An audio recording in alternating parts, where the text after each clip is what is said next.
بڕیار بەختیار گەنجێکی دانیشتووی قەزایی سەی سادق بوو، نەخۆشی جگەری هەبوو. پزیشکان پێیان وتبوو لە هەرێمی کوردستان چارەسەری نەخۆشەکەی ناکرێت. لە مانگی ئابی ساڵی ڕابردوو بڕیار سەردانی تورکیا دەکات، لەوێ پزیشکان داوای پارێکی زۆری لێ دەکەن، ئەویش لە توانایدا نییە.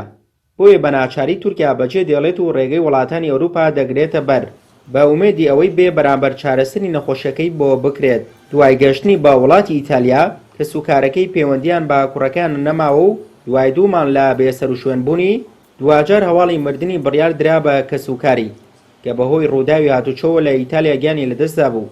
پاش 5 مان بە سەر کۆچی دوایی تەرمی بڕیار بەختیار گەیەنرایەوە کوردستان و لە گۆڕستانی سەی سادق بە خاک سپێنرا.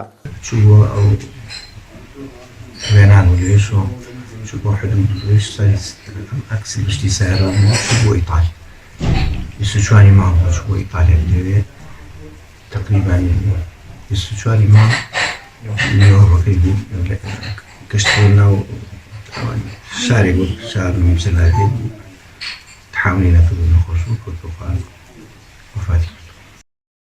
بڕیار هاوشەوەی چەندان گەنجی دیکەی هەرێمی کوردستان بە مەبەستی ژیانێکی باشتر و تەندروستتر ڕووی کردە دەرەوەی وڵات.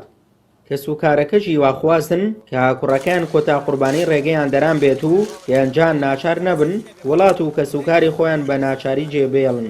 کە برارەی ئێمە کرێکی بوو تا ئێستا نەیتوانیت بێ بە خاوەنی خانوویەکی خۆی، هیچ شتێکی نەبوو لێرە لە پێناو ئەوەی کە شتێک بنیاد بنێ خانوویە شتێکی سەرەتایی کە ما پێم مرۆڤەکە بنیاد ڕێگەی هەندەرانی گرتە بەر لە پێناو ژیانێکی باشترە، بەڵام بەداخەوە ئەمیشە بوو گەنجانی دیکەی وڵات بوونە قوربانی.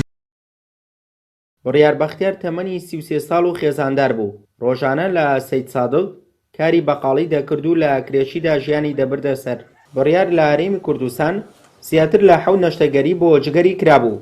بەهۆی زۆری نەشتەگەریەکانەوە پزیشکان پێیان وتبوو چیتر جەستەی بەرگەی نەشتەگەری ناگرێت. ئەوەش بڕیاری ناچار کرد هەرێمی کوردستان جێبێڵێت و لەگەڵ دایان خۆزگە ئومێد لە وڵاتی غەریبی کۆچی دوایی کرد.